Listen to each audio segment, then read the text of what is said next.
Alrighty, good morning. So we're a bit tired and I think we're going into night 3. My brain's a little bit puzzled. Obviously start off by jumping straight onto the PS4, playing some FIFA.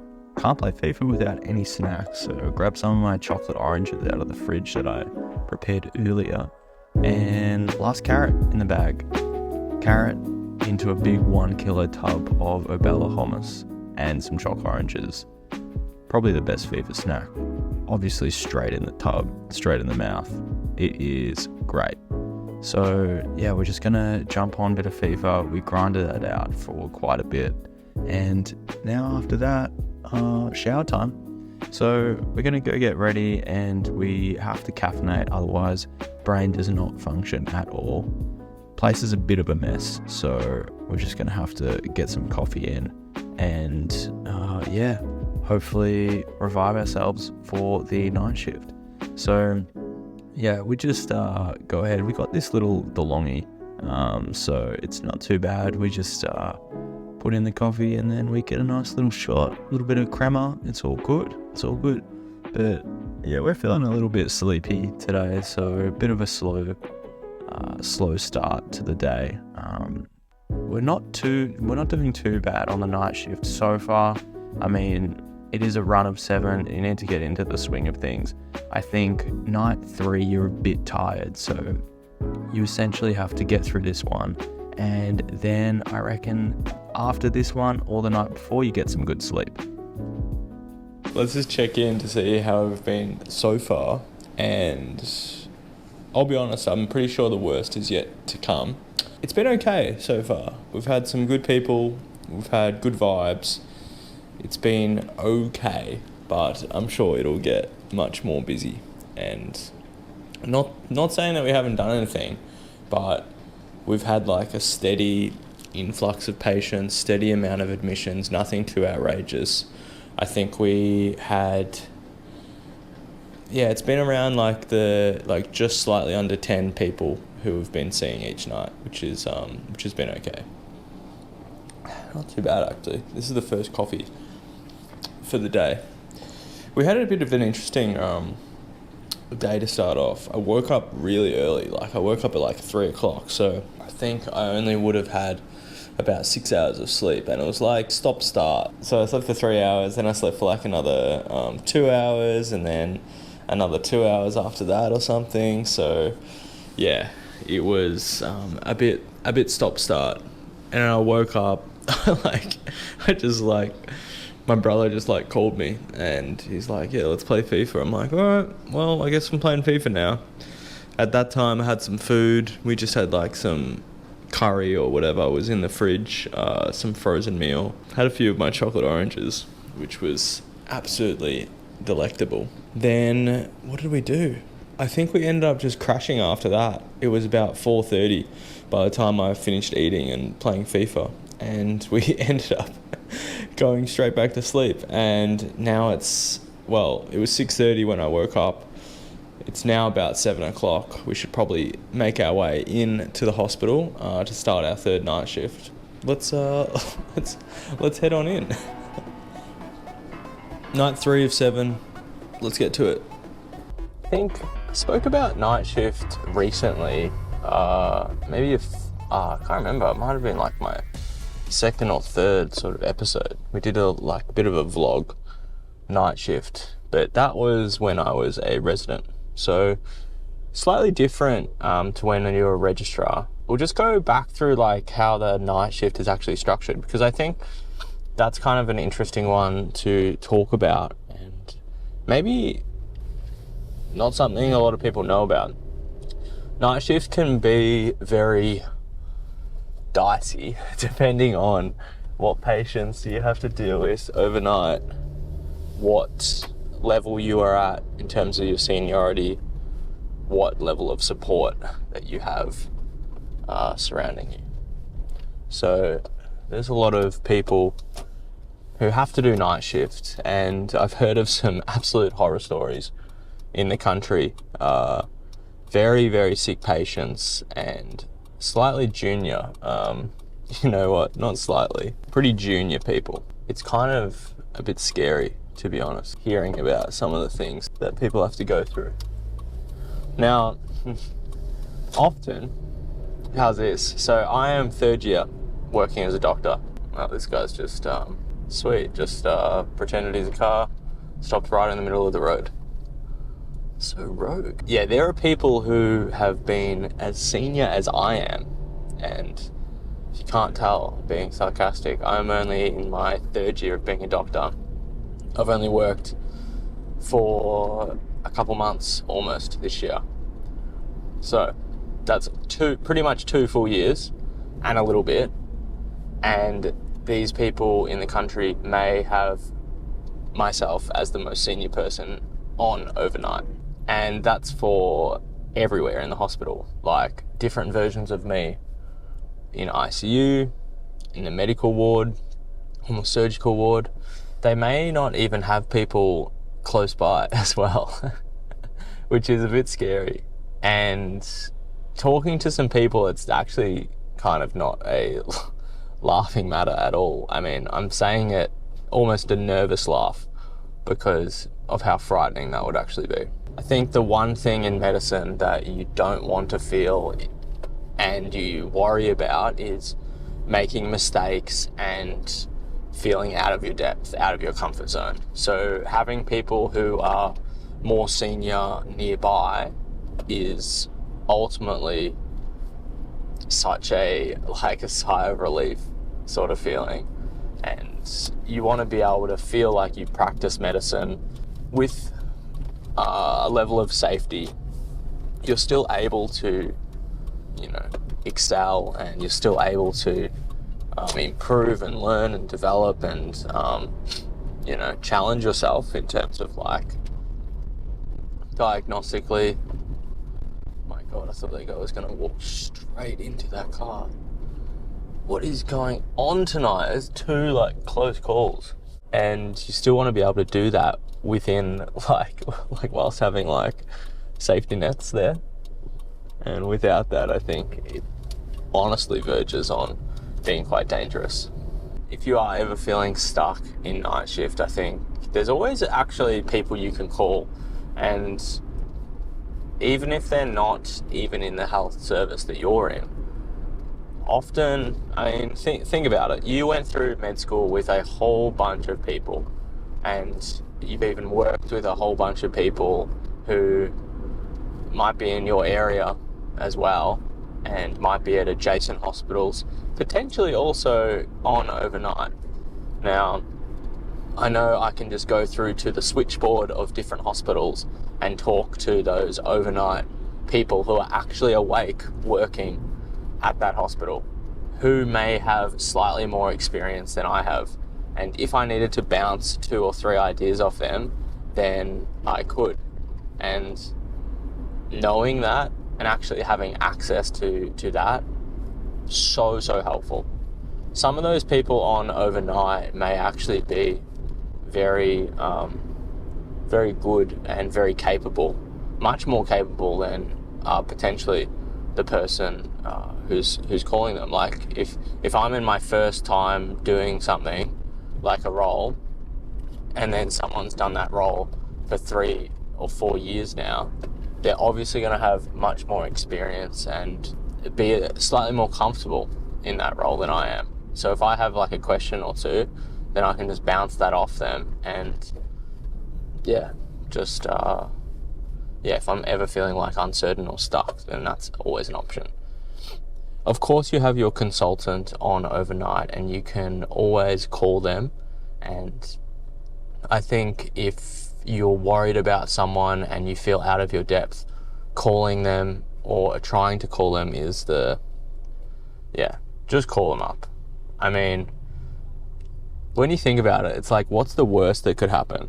The worst thing that could happen is that they get angry at you for waking them up, and I don't know. So you've woken them up to ask them a fairly reasonable question about a patient that you're worried about. You may feel bad, and you may, feel like you're not good enough. And a lot of things a lot of times you feel like if you've woken someone up or if you've asked a question, you should have already known that answer and you're not smart enough or good enough and you had to ask someone for help. So that makes you like almost a lesser doctor. I feel like a lot of people have that mentality. Go. Oh, what are you doing? They were just turning at like 2 kilometers per hour. Let's go. I've got work to do. Like, come on. But yeah, I think that's the mentality that people have, which is, I don't know if it's just unique to medicine. I definitely know a lot of people think like that in medicine, believe it or not. And looking from the outset, that seems silly because A, how are you supposed to know everything? B, you're expected to ask questions, you're expected to learn, and that's the whole point of training, is to ask, learn, develop those skills, and then you can eventually teach other people and do that job at that level. So often people who don't have questions or are too scared to ask questions, those are the people who you are a little bit worried about or you're a little bit skeptical because either they're geniuses and they know everything there is to know, or they are like hiding something, or they're, not telling the whole story or something. Maybe they're just too scared to ask or something like that. So you want to just make sure that you're operating at a safe level as a doctor and ask as many questions as you can, learn from those people who are more senior than you. I guess if you think about it like this, here's a good example of why you ultimately need to ask as many questions as you possibly can. When you're a med student, you are learning everything. You essentially will end up working as a doctor. Now, that transition from med student to intern, like to a doctor, is a really scary one. And you're always thinking, wow, I don't know anything. How can I possibly make decisions by myself? I need to ask absolutely everyone before I do anything, before I write a medication or before I write a note or see a patient or anything like that. So there's that.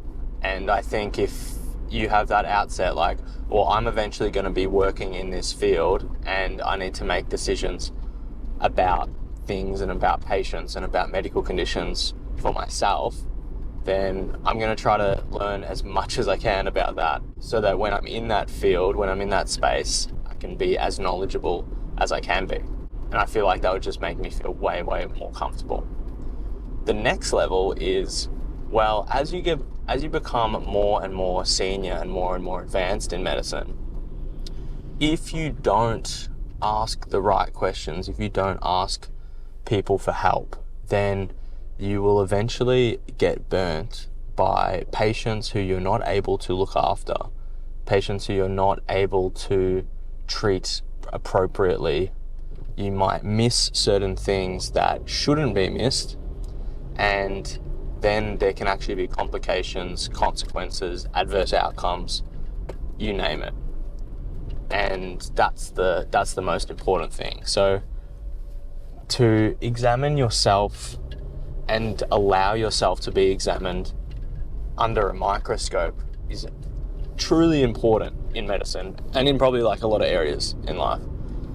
Because, I always think about it like, how are you able to be so aware of your skill set and your capabilities if it's not able to be at least validated or acknowledged by others in some sort of way? And I think that's a roundabout way of saying that you only have one perspective, and if a lot of people are thinking the same thing, then that's probably true. If you think about it like this, like a red car comes by and you say, oh, that's a red car. And then 9 other people say that's a red car. So all 10 people are saying that's a red car. It's probably a red car. maybe one person who is colorblind or something says, oh, no, that's not a red car. Or I don't know what people who are colorblind are not able to see. I can't remember. But they mix up their colors or something. Maybe green or something like that. Anyways, so there's maybe one anomaly where people don't see what you see. Obviously, it's going to be very subjective in terms of skill and in terms of like what people think of you. And I mean, it's very different to opinions on topics and everything. But by and large, people who are safe, good, effective doctors, I mean, if you're able to do a certain procedure, another person watching you should be able to look at you doing that procedure and say, yes, you can do that procedure. And then a different person should look at you and say, yes, you can do that procedure as well. But if you're the only one who thinks you can do it and no one else thinks you can, then maybe there's a bit of misalignment there. Essentially what I'm saying is, this is probably like the most obscure point that I'm trying to make, but I guess what you should do in medicine is ask as many questions, talk to as many people, and if you are not sure, ask. Because if you have that question, probably a lot of people also have that question. And if you're not sure, then you should, become sure at some point. You don't have to be sure right now, but you should want to learn and fix that level of uncertainty so that you can become smarter and more knowledgeable and, actually learn more about whatever you're not too sure about. I don't know if that even came across as somewhat of a clear point. Probably not. Probably the most obscure point I've ever made. Anyways, rounding it back, night shift can be scary. Do not be, I can't say do not be afraid because obviously I just said it's scary. Embrace it. I think the best thing to do on night shift is to know the people who you're working with. Make sure the senior people are aware that you're on shift. So I always like to message the consultants just as soon as I arrive and say, hey, I'm on tonight, just as a heads up. If I've met them before, then it's really nice and really easy to do that. If I haven't, then I might just, speak to them on the phone or call them or whatever and just check if they want to be updated at 6 o'clock, 6:30, 7 o'clock, whatever it is. If they're free in the morning to operate. If they're not, clarity and communication are absolutely pivotal. And yeah, become friends with the people who you're on shift with. It might be other residents, might be some medical colleagues, might be the ED colleagues, whoever it is, you want to, bind together and actually get through the shift together. It's a unifying experience. I hate night shifts, I'll be honest. Night shifts are not fun. I'd much rather do day shifts. 100%. I don't know if many people would actually prefer night shifts. You don't sleep as well. It's quite isolating. I just am not built for overnight shifts. I'd much prefer wake up early, get stuff done during the day, and then crash at 9 o'clock. Whereas it's going to be 9 o'clock in about an hour or so. Sorry, in about 2 hours or so. And I'm going to want to sit down, watch some footy, relax, and then eventually go to sleep. But no, I've got to stay up and be focused. Let's do it. So, tips for night shift. Embrace it. Be kind to yourself. On your time off or time outside of night shift, don't try to squeeze too much in. I think do as much as you can that you're able to do and that you want to do. But I don't think you should be putting much pressure on yourself in night shift, especially when you have an extended run. I have 7 of these in a row and I just know it's going to be terrible in terms of I just got to keep my spirits high, keep my motivation high. If I'm feeling tired, I'm getting a coffee. If I'm feeling hungry, then I'm getting food. I'm not putting too much pressure on myself. It's all about having those positive vibes and keeping it up, good momentum through the run of nights, because it can be kind of demoralizing. Let's check in a bit later. I'm about to head on into the shift.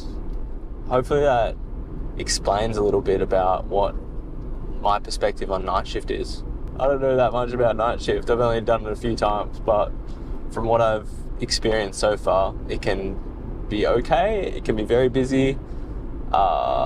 You just sort of hope for the best and prepare for the worst. That's it. Oh, but structure. Sorry. Yeah. I was going to talk about structure. All right. So the structure of the night shift usually starts around 8-ish, 8:30, depending on like the hospital and health service. It will, vary. You'll get a handover, or you'll, get alerted about the sick patients. There might be patients who are pending to be admitted or to be reviewed. There might be operations happening. From a registrar's perspective, what I'm doing is I'm taking the phone, like the actual referrals phone, off the person who's holding it at the moment. I'm getting a handover about any pending admissions or any sick patients, any operations that are happening or will happen tonight. And yeah, essentially any jobs that I need to do. If there are those jobs, then I'll probably just do that and crack on and do that until I get a break. If there's not, then I'll probably just hang around. I'll ask if anyone else needs some help, go from there. One thing I like to do at the start of the night is go and get set up in a room. At hospitals, they have specific rooms in the, they call it the resis area. So it's like where the residents' quarters are, like where they would stay and essentially live. Back in the days at when hospitals were first starting out, I guess, and that's where residents got their name, is that they would literally live at the hospital. They would be a resident of the hospital. So you can go there, you can get a private room, depending on the place. I mean, I've only ever worked at a couple of hospitals, and they both have those where you can actually get a single room to yourself. It's not as similar to, that on Grey's Anatomy where they're all shared in bunk beds and, whatever. And then you just sort of hang around. You might, get some coffee, you might get some food, whatever it is. You just wait around for jobs to be given to you, or for you to get called about, people to see. That's the way it goes. If there's sick people or people you're worried about or concerned about and need to do stuff about and alert the consultant, then you call them. Otherwise, you would just go about your night shift as per usual. Say there's not too much that's happened, there's a few people who've come in, there's maybe a person to be aware of or whatnot. You would update the consultant in the morning, usually with a phone call or a text or, whatever it is. So ask them what they prefer, and then you update them about the patients in the morning. At that stage, you can actually get a plan from the consultants as to what to do for the patients if they have some slight changes to the plan that you've already made. Now, then after you do that, the day team will come on and you'll actually hand over to those people. So what you do when you hand over is you talk to them about all the patients that have come in overnight, anything that's happened, and any people who have become more sick or whatnot. Okay? So that's the main things that you need to focus on for the night shift from a registrar's point of view. Now, when I'm handing over, it doesn't have to be too long, maybe 10-15 minutes, and you just tell them a brief story, what's done, what's pending, and go from there. If patients need an operation, then you should have consented them, you should have put them on the bookings list, you should have spoken to anaesthetics and spoken to the nurse in charge and of the theatre and everything like that. So there are different steps for different things that you need to do in hospital. Charting regular medications, goals of care form. We'll go through that in a specific episode. Actually, no, I've already made a video about that. If you want, I'll link it in the description. So yeah, that's sort of a quick summary about how the night shift works from a registrar's point of view.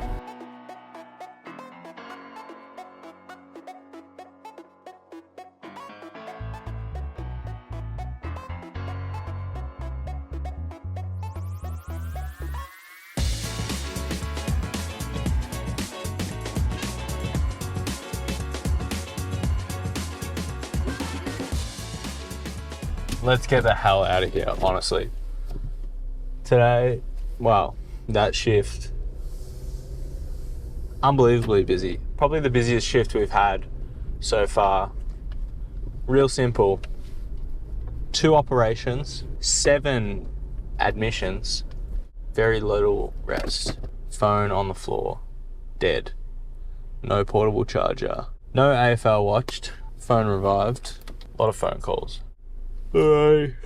Let's just recap on how the night was. And I think as soon as we got stuck into it, we had to do a couple of emergency operations with the consultant that came on. Wow, it's cold, 11 degrees outside. So that took up most of the time. From the time we started, which was 8, I think we got into the operating theatre about 8:30, 8:45, and we didn't actually finish up completely until 12:30, almost 1 o'clock. So all those referrals and everything that I would have got at the start of the shift just banked up, and then we had to go and see them after we finished operating. By that time, new referrals were coming in, just add them to the list. It was okay.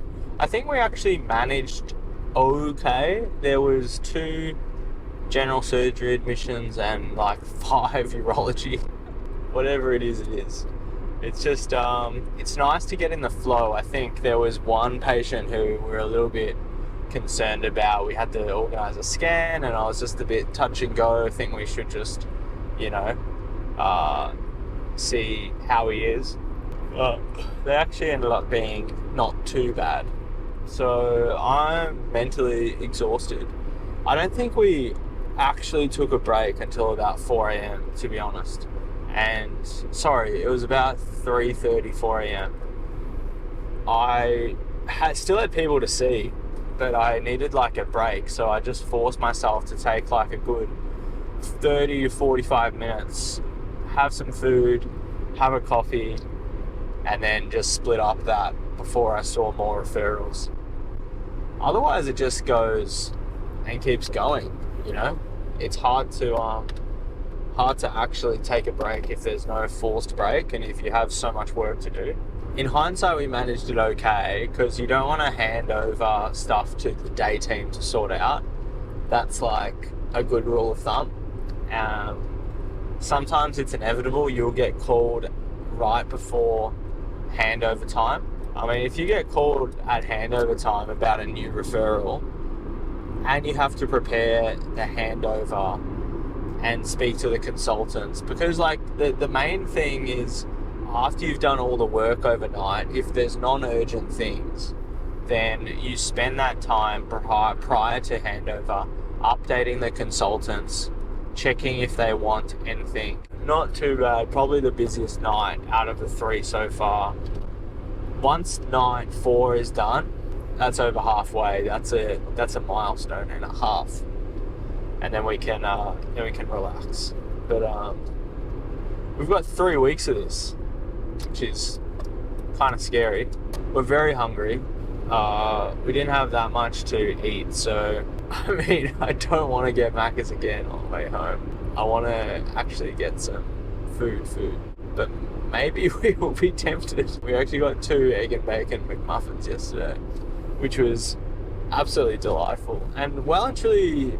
Was it deserved? I think it's probably more deserved today rather than yesterday. But we definitely need some food when we go home before we crash and fall asleep for a good, hopefully a good 6 or 7 hours. And hopefully tonight isn't that bad, but we'll see. What else do I have to say before I literally just focus on driving home? Nothing. I'll probably have some more reflections that are slightly more meaningful than my incoherence at present. Yeah, I got nothing. It was a busy shift. I had fun. There was a lot of good medicine there. We actually got through a lot of admissions very quickly, which was not that bad. I think we got through 7 admissions, less than like 6 hours, which was pretty good. Alright, that's done. I'll see you when I wake up. When I become more coherent. I'm dead. I need to focus on the road. I need to focus on the road. Alright. We made it. Night 4 coming up.